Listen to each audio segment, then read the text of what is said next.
예, 11시 19분 지나고 있습니다. 오후장 터닝 포인트, 11시 때 또 오후장을 준비하면서 체크 포인트와 함께 관심 종목도 집중적으로 분석하는 시간입니다. 헤르메스 스탁 하창한 본부장님 모셨고요. 주식명가 MTNW 허반석 어드바이저 함께합니다. 어서 오십시오. 안녕하세요. 네, 지수는 상승세인데 코스닥의 상승폭이 더 강하게 시간이 가면서 나타나는데요. 네, 뭐가 코스닥을 주도할까요? 네, 제약주 오르고 신성 델타테크 이런 종목들이 코스닥의 상승세를 이끕니다. 이슈 하나씩 확인하도록 할게요. 첫 번째 터닝 포인트. 금리 인하 망설이는 연준, 네, 시그널은 언제쯤이냐. 사실은 간밤에 두 가지 이슈가 있었죠. FOMC 의사록하고 엔비디아인데 엔비디아 실적에 우리의 관심이 온통 가 있기 때문에 그 얘기만 했는데 금리 정책, 통화 정책도 체크를 좀 해봐야 되는 겁니다. 일단은 뭐 금리 인하는 한 6월 정도로 컨센이 모아지고 있는데 그 시장 영향이 어떻게 봐야 될지 하창한 본부장님 먼저 말씀해 주세요. 네, 뭐 다들 좀 예상하고 계셨겠지만 일단 금리 인하에 대한 시기가 조금씩 뒤로 늦춰지고 있는 그런 상황입니다. 특히나 1월 달에 뭐 CPI 지수도 그렇고 PPI 지수까지도 좀 높게 나왔기 때문에 아무래도 좀 보수적인 의견이 나오지 않겠느냐가 시장에서 좀 관심이 있었기 때문에 그런 부분에서는 좀 예상한 흐름으로 나왔다라고 보시면 좋을 것 같고요. 다만 이제 6월 달에서 조금 더 늦출 수도 있다라는 얘기들도 일부 좀 나오고 있는 상황이기 때문에 뭐 그런 흐름들에서의 조금 지연 요인들은 뭐 다음에 이제 뭐 다음 주에 있을 PC라든지 또 다른 CPI라든지 이런 지표들의 흐름들을 좀 살펴봐야 되지 않을까라고 보고 있습니다. 일단 연준에서는 여전히 신중론에 대한 얘기를 하고 있는 상황이거든요. 그 얘기는 앞으로도 데이터들을 조금 더 면밀하게 살펴보겠다라는 얘기고요. 그러면은 이제 우리가 소비단에 대한 부분들 그리고 또 주거 부분이 이번에 상당히 좀 큰 영향을 미쳤기 때문에 쉘터 부분에서의 흐름이 어떻게 되는지 우리가 좀 추가적으로 체크를 해볼 필요가 있을 것 같고요. 또 이제 미국장에서 천연가스 기업 하나가 또 급등이 나왔죠. 이제 감산을 한다라는 부분에서 좀 이슈가 생겼는데 거기에 따라서 국제 유가도 좀 변동성이 나올 수가 있는 상황이거든요. 아직까지 뭐 천연가스 같은 경우는 전쟁이 발생한 이후부터 재고량이 그래도 넉넉한 상황인데 만약에 이러한 부분들이 국제 유가까지 조금 연결돼서 이슈가 발생을 한다라고 한다면 또 이제 물가에 대한 불안감들이 좀 높아질 수가 있는 그런 그림들이 나타날 수 있기 때문에 해당 부분에서의 좀 면밀한 체크가 필요하지 않을까라고 보고 있는 상황입니다. 그래서 시장에서 기대하고 있었던 이런 금리 인하에 대한 숫자와 연준에서 바라보고 있었던 이 숫자가 아직도 괴리감이 상당히 높기 때문에 그 안에서의 변수가 어떻게 나오느냐에 좀 충격은 나올 수 있고요. 또 미국의 국채 금리를 좀 살펴보시면 어쨌든 좀 상당히 높아져 있는 상황이거든요. 최근에 좀 높아지고 있는 부면이기 때문에 패드워치에서의 확률도 상당히 좀 많이 떨어지고 있는 상황이고요. 근데 미국 시장은 그런 뭐 연준 위원들의 발언이나 채권금리 부분은 별로 신경 안 쓰는 것 같아요, 요즘.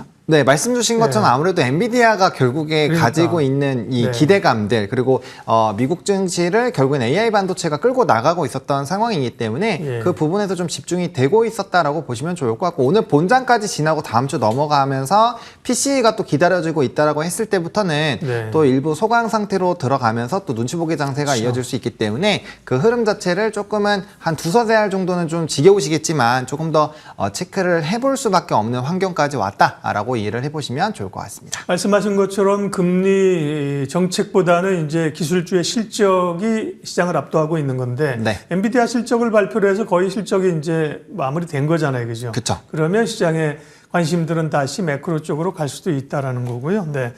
허반석 의원님은 어떻게 보세요? 이제 금리, 이제 아까 참 금리 예측하는 패드워치 표 보여주신 거 한 번만 보여주세요. 동그라미를 쳐넣어갖고 제가 의미를 해석해 드리려고. 그러니까 일단은 시장은 3월, 5월 아니고 6월에 53.2%로 25bp 내리는 걸로 돼 있고, 동그라미 쳐놓은 거는 동결 확률도 22에서 27%로 늘었다. 이걸 표시하려고 한 거죠. 네. 그리고 6월부터인데, 다만 뭐 이럴 가능성도 있습니다. 상황에 따라 모르지만 뭐 금리를 3번 내리더라도 또 한 번은 소위 이제 50bp 내릴 수도 있다. 이런 가능성들을 머금고 있기 때문에 폭 자체는 좀 다를 수 있는데요. 이게 이제 외국인들 수급이나 국내 증시의 영향력은 앞으로 금리 문제는 어떻게 영향을 미칠까요, 허 의원님? 이전 컨센을 봤을 때 우리는 지난해 어떤 컨센을 갖고 있었냐면 1월 달 금리 인하할 거다라는 컨센이 우세했습니다. 그런데 1월이요? 지금 보면 네, 3월이 아니라 1월에서 3월로 넘어갔다 3월에서 5월도 그렇죠. 아니고 6월까지 네. 미뤄지고 있는 상황입니다. 여기에서 제가 공통된 모습들을 어떻게 말씀을 드리냐면 2000년 닷컴 버블 당시에도 금리 동결 구간에는 주가 지수의 상승 여력이 그래도 유지가 되는 흐름들이 나왔습니다. 이 모습이 2008, 2009 금융 위기 때에도 금리를 동결하는 구간에는 주가 지수가 무너지지 않았던 역사가 있고요. 2020년 코로나 팬데믹 짧지만 금리 동결 구간에 주가 지수 무너지지 않았던 경험이 있습니다. 그럼 2022년부터 시작된 금리 인상 기조가 이제 막바지에 다다랐는데 아직까지 금리 동결에 대한 모습들이 조금 더 유지가 되고 있기 때문에 시장에서 이것을 버블이라고 한다면 버블이라고 표현할 수 있겠지만 주가 지수는 첫 금리 인하 직전까지는 그래도 유지가 될 가능성이 통계적으로 역사적으로 조금은 높더라라는 부분을 하나 챙겨가시면 좋을 것 같고요. 지금 자리에서 외국인들 선물도 과매수권으로 올라와 있는 상황이고 코스피 ADR도 120을 상회하자마자 소폭 조정의 흐름들이 나오고 있는 흐름들 나타나고 있습니다. 첫 금리 인하가 6월로 전망되고 있지만 중간중간 우리가 체크해야 될 포인트는 우리 증시는 4월 달 총선이 있기 때문에 총선을 기점으로 금리 인하 시점이 더욱더 가까워지죠. 그럼 그 이후에 시장의 변동성이 조금은 커질 수 있지만 아직까지 금리 인하에 대한 컨센이 6월 달로 모아져 있는 상황이기 때문에 조금 더 순환매의 가능성들은 열려 있더라. 지수가 한꺼번에 꺾이기에는 아직까지 약간의 시간이 남아있다라고 정리하고 싶습니다. 네, 시장 흐름부터 미국의 금리 정책 관련해서 읽어봤고요. 네, 더 얘기하고 싶지만 다음 주제가 관심이 있어서 다음으로 넘어가겠습니다. 오장 터닝 포인트 두 번째는 엔비디아 수식어가 많더군요. 진격의 ADR, 압도하는 엔비디아. 여기는 이제 폭풍 실적이군요. 그러면서 우리 반도체주들이 다시 주목을 받는데 그러게요. 그렇게 보면 약간 이제 저 PBR은 이제 세론이 되면서 다시 반도체 쪽으로 주도 흐름이 가는 건가 그런 생각도 갖게 되는데 허반석 의원님 어떻게 생각하시는지 또 반도체 가운데 관심주 있으면 알려주십시오. 네, 지난 시간에도 반도체 관련한 이야기들을 나눌 때에 네. 굳이 반도체 너무 많이 올라간 반도체와 아직 쉬고 있는 반도체에 대한 구분이 필요하다. 결국엔 반도체 누구나 다 좋을 거라고 이야기를 하고 있는데 오늘 엔비디아 실적 발표에 따라서 갭 상승하고 있는 종목들을 내가 굳이 따라갈 필요가 있었을까에 대한 반성이 한번 필요하실 분들은 필요할 것 같고요. 그렇기 때문에 반도체가 좋기는 좋은데 실적에 대한 이슈를 미리 선반영해서 추세 되돌림 자리까지 나와 있는 종목들은 오늘도 마찬가지로 갭 상승 출발 이후에 윗꼬리 달고 내려오는 종목들이 있습니다. 하지만 이제 실적 시즌 마무리 국면인데 실적이 좋았습니다. 그런데도 아직 시세 분출이 나오지 않은 종목들을 외국인들이 혹여나 차곡차곡 모아가고 있는 종목들이 있다라고 한다면 그런 종목들이 앞으로 순환매 장세 속에서 추가 시세가 나올 만한 종목이다라는 기준을 조금 명확하게 해놓으시고 반도체 대응이 필요하지 않은가 이렇게 말씀을 드리고 싶습니다. 지난주 목요일, 금요일 제가 두 차례 오후장 터닝포인트 출연을 하면서 금요일에는 제가 넥스트칩에 대한 이야기를 드렸습니다. 그리고 플리토도 관심 종목에다가 담아두자라고 안내를 드렸는데 이런 종목들이 저는 차트상 저위험 구간에서 실적까지도 겸비되고 있는 종목들 다음 차례를 기다리는 종목들 중에서는 이런 예시를 드릴 수 있으니까요. 반도체 대응의 영역에 진입했다라고 정리하겠습니다. 네, 좋은 의견이시고요. 하창원 의원님도 마찬가지인 것 같아요. 반도체 지금 업종을 팔아야 돼? 그런 얘기하는 사람은 사실 없잖아요. 그죠? 그렇죠. 그 안에서 어떻게 이제 소 섹터를 어떻게 봐야 될 것이냐를 전략이 필요한 거잖아요. 섹터 맞습니다. 전략. 예. 네, 일단은 HBM 쪽이 아무래도 힘을 붙을 수밖에 없는 상황이고 예. 이제 오늘 금일장에도 그러한 흐름들이 나타나고 있습니다. 특히나 이제 아직 본장이 안 왔잖아요. 본장에서 얼마나 또 오르냐에 따라서 추가적으로 불을 뿜을 수 있기 때문에 엔비디아 같은 경우 네, 그렇죠. 본장에는 한 2% 밀리고 시간에서 급등했으니까 그렇죠. 오늘 열리면 이제 반응이 제대로 나오겠죠. 네, 그래서 그 흐름이 과연 상단이 얼마나 나올까? 왜냐면 시장에서 기대했었던 것보다 지금 EPS부터 시작해서 상당히 많이 뛰어넘은 상황이기 때문에 이러한 흐름으로 본다면 추가적인 이제 불을 뿜어줄 수 있지 않을까라고 보고 있고 그 이제 실적 발표 이후에 ARM부터 시작해서 관련된 종목군들까지 다 좀 급등하는 흐름들이 나타났거든요. 애프터마켓에서. 그래서 그런 흐름으로 본다라고 한다면 약간 뭐 이번 주까지는 계속적으로 그런 기대가 좀 더 커질 수 있지 않을까라고 보여주고 있고요. 그러면 HBM을 필두로 뭐 온디바이스 AI, 지금 뭐 MUFO 관련된 부분에서 테마가 형성이 되고 있는 상황인데, 이렇게 새로운 산업군들이 계속 부각이 되고 새로운 종목군들이 늘어난다라는 것은 이 반도체 안에서의 이런 순환매들이 좀 빠르게 나타날 수 있다라는 거거든요. 그래서 아마 조금 위치 에너지가 높은 쪽에서 낮은 쪽으로 흘러갈 확률이 높기 때문에 새롭게 좀 부각되고 있는 종목군들 좀 트레이딩 전략으로 접근하시는 것도 좋은 방법이 될 수 있을 것 같고요. 그게 아니라고 한다면 좀 묵직한 자금을 뭐 좀 아무래도 속도 부분은 좀 많이 늦긴 했지만, 그럼에도 불구하고 하이닉스 쪽으로 좀 집중을 해보시는 것도 좀 좋은 전략이 될 수 있지 않을까라고 보고 있습니다. 근데 삼성전자가 상대적으로 굉장히 좀 부진하기 때문에 약간의 좀 운용기관과 또 분할 매수 관점으로 본다면 저는 삼성을 아예 노려보시는 것도 지금 시점에서는 좀 좋은 전략이 되지 않을까. 왜냐면 HBM 필두로 해서 어쨌든 반도체 쪽에 대한 기대감이 높아지면서 지금 시간이 지나면 지날수록 다가오는 게 뭐냐면 반도체 산업군의 업턴이거든요. 그럼 그렇게 됐을 때는 삼성전자가 소외가 되기 어려운 상황이기 때문에, 그렇죠. 또 어느 정도 키높이를 맞춰줬었던 과거 전례를 본다라고 한다면 오히려 충분히 좀 쉬어가고 있는 삼성전자를 공략을 해보시는 것도 좋은 방법이 될 수 있지 않을까라고 생각을 하고 있습니다. 지금까지도 그걸 보고 삼성전자를 기다린 건데 키 맞출 줄 알고 키를 안 맞추고 하이닉스가 더 계속 가니까. 네. 근데 어쩔 수 없어요. 하이닉스가 먼저 갈 수밖에 없는 거는, 원래 이제 우리가 어떠한 기업을 바라볼 때 HBM 쪽에서 사실 국내에선 지금 하이닉스가 삼성전자를 누르고 지금 위에 그렇죠. 올라와 있는 상황이거든요. 그러다 보니까 그쪽으로 지금 단기적으로 수급이 갈 수밖에 없지만, 이게 계속 올라가다 보면 결국 부담감이 생길 수밖에 없다라는 거죠. 그럼 그 안에서 자금의 유동은 반드시 생길 수밖에 없기 때문에 조금 더 이제 자신의 턴이 올 때까지 좀 차분하게 기다리시면서 전략 세우시는 게 좋지 않을까라는 말씀 드리겠습니다. 네, 반도체는 그러니까 전망에 관한 이야기라기보다는 전략에 관한 포인트입니다. 오후장 터닝 포인트 세 번째 이슈도 확인하도록 할게요. 세 번째는요. K방산 수출 지원이 확대됩니다. 수은법 개정안이 국회 소위를 통과해서 이제 본회의 통과 가능성이 높아졌습니다. 이건 이제 기대하고 있었던 건데요. 그러면서 오늘 방산주들이 지금 또 움직이죠. 이것도 사실 뉴스가 드러난 거예요. 그죠? 기대감을 알고 있었던 분들은 사실 미리 좀 사고 가지고 있을 텐데. 그렇죠. 하창한 본부장님. 네. K방산 방산주 전략은요? 저는 뭐 충분히 계속 기대감을 가져보셔도 괜찮지 않을까라고 보여집니다. 원래는 이제 수출입은행 관련된 법안이 3개가 계류 중이었는데 그중에서 하나가 좀 오픈이 되어 있다라고 보시면 좋을 것 같고, 나머지 2개가 다 승인이 된다라고 한다면 이 규모 자체가 지금보다 한 2배 정도는 더 커질 수가 있는 상황이거든요.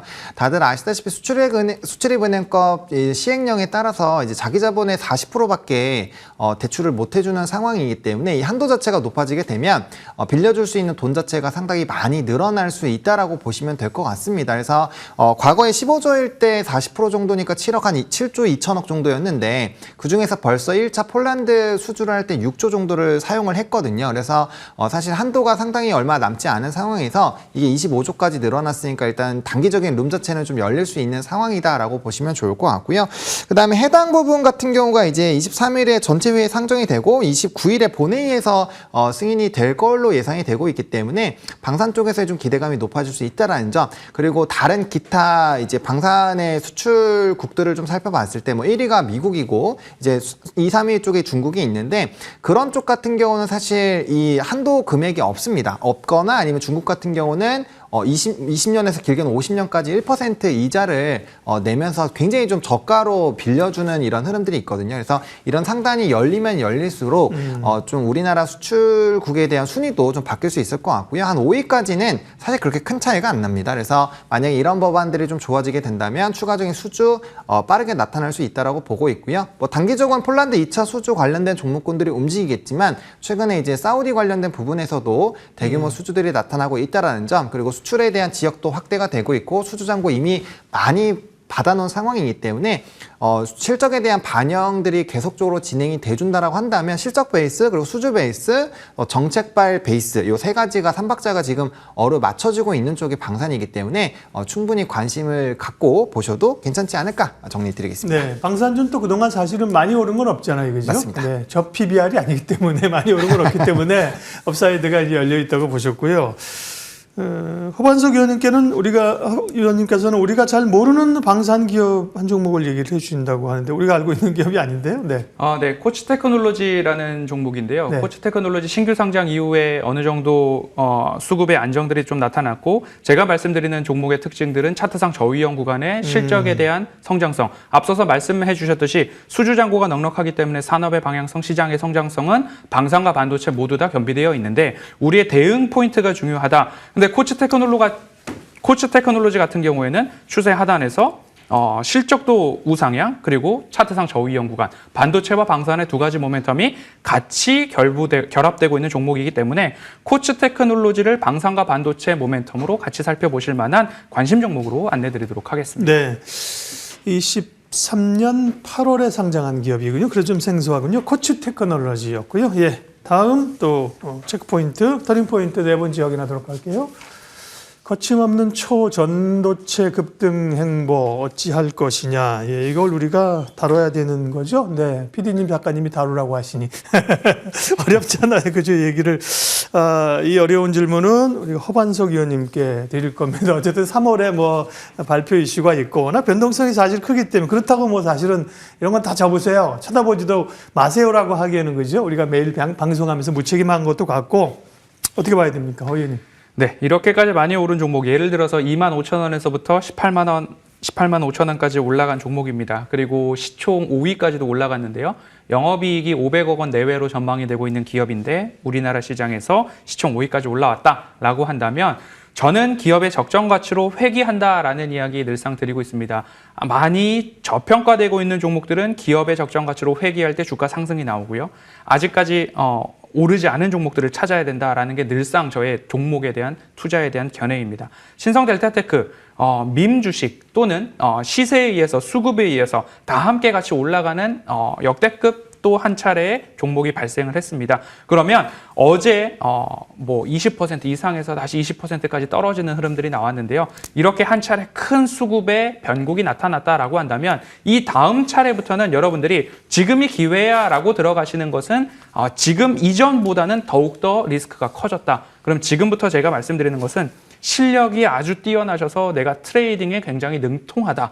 라고 하시는 분들의 시장이 열리지 않았나. 그렇기 때문에 나는 아직까지 고수의 영역은 아니야 라고 한다면 신성 델타테크보다는 다른 종목들의 순환매를 기다리면서 수급 이동에 따라서 같이 이동하시는 것을 두 손 모아서 권장드리고 싶습니다. 네.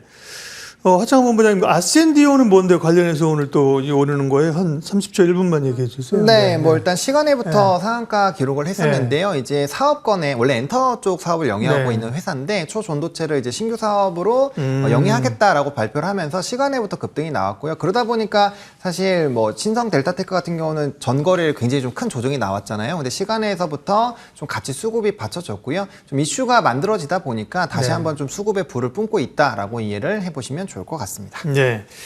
초전도체 얘기는 여기까지 하도록 하겠습니다. 역시 대응의 영역입니다. 마지막으로 오후장 공략해 볼 만한 관심주. 두 분이 말씀하셨던 이전의 종목 기업들이 아주 상승률이 워낙 좋습니다. 잘 갑니다. 허반석 의원님, DI동일, 인성정보, 상승률이 굉장히 좋고요. 잠깐 리뷰하고 오늘 관심주까지 말씀해 주세요. 네, DI동일은 제가 23년도에도 같이 트레이딩을 이어왔던 종목입니다. 화면 차트가 보인다면 차트 흐름들 좀 살펴보고 싶은데요. 차트상 저위험 구간에서 매 방송마다 여러분들 매수하셔도 괜찮을 만한 자리에서 안내를 드렸고 2월 1일 DI동일 말씀을 드렸습니다. 25,000원 내외에서 안내를 드렸고 지금 33,000원까지도 고가 갱신하는 흐름들 나왔습니다.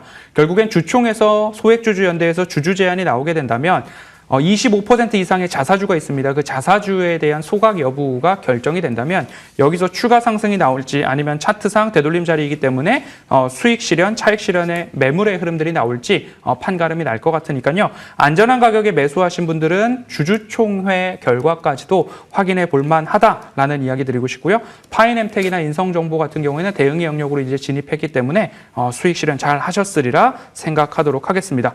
오늘 말씀드릴 종목은 루닛입니다. 루닛 같은 경우에는 이제 3월달, 4월달이 제약바이오 쪽들의 제약지수가 올라가는 흐름이기도 합니다. 왜냐하면 미국의 암 학회 같은 것들이 열리기 때문에 이제 제약바이오 쪽으로 관심을 가질 때가 됐다. 하지만 말씀드리는 차트상 저위험 구간에서 반등하는 종목들이 어디 있는가? 루닛이나 뷰노, JLK, 신테카바이오 같은 종목들 같은 경우에는 AI와 함께 의료 AI로 우리가 분류를 하고서 대응을 한 적이 있습니다. 다시 한번 추세 하단까지 내려왔다면 이 기업의 펀더멘털이 훼손이 없다면 주가 반등의 흐름들이 이제 올라갈 때가 되었다. 그럼 루닛도 우리가 관심을 갖고서 바라볼 때다라고 말씀드리고 싶고요. 미국 시장 진출했기 때문에 기존 엑스레이 보유량이 굉장히 많은 기업입니다.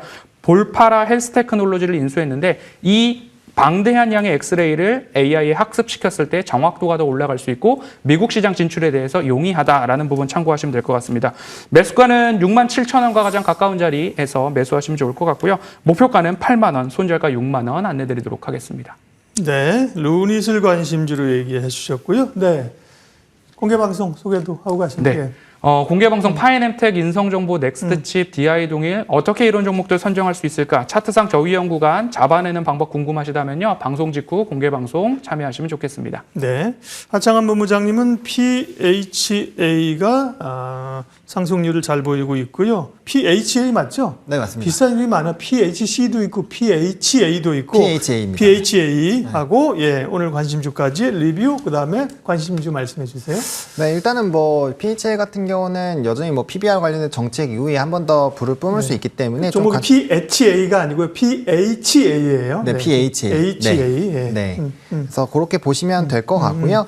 그다음에 오늘 좀 말씀드릴 종목은 LIG 넥스원입니다. 이제 오늘 뭐 현대로템이라든지 폴란드발 방산 좀 모멘텀이 강한 쪽이 좀 불을 뿜고 있는데요. 이 회사 같은 경우는 이미 수주를 상당히 좀 많이 받아놓은 상황이고 그 수출입은행법에 대한 흐름이 아니더라도 사실 사우디 지역에서의 최근에 4조 단위의 좀 수주를 받았죠. 그리고 추가적으로 6조 이상의 수주가 기대가 되고 있기 때문에 그렇게 본다라고 한다면 작년 3분기 부분에서의 수주 잔고 플러스 이번에 수주 받은 거와 받을 거를 좀 계산을 해보면 거의 한 30조에 육박하는 수주 잔고가 마련이 됩니다. 근데 아직까지 현재 이 종목의 시가총액이 2조 정도밖에 되지 않기 때문에 앞으로 수주나 이런 매출액 단위에서의 좀 기대감은 상당히 좀 높아질 수 있겠다라고 보시면 좋을 것 같고요. 4분기 실적도 상당히 좀 잘 나왔던 부분들이 있기 때문에 실적 베이스로도 충분히 보실 수가 있고요. 또 한번 이제 고스로보틱스 인수 관련된 부분으로 좀 주가의 상승력이 나왔기 때문에 향후 뭐 군용이라든지 로봇 관련된 모멘텀도 충분히 좀 부각이 될 수 있는 그런 종목이다라고 보시면 좋을 것 같습니다.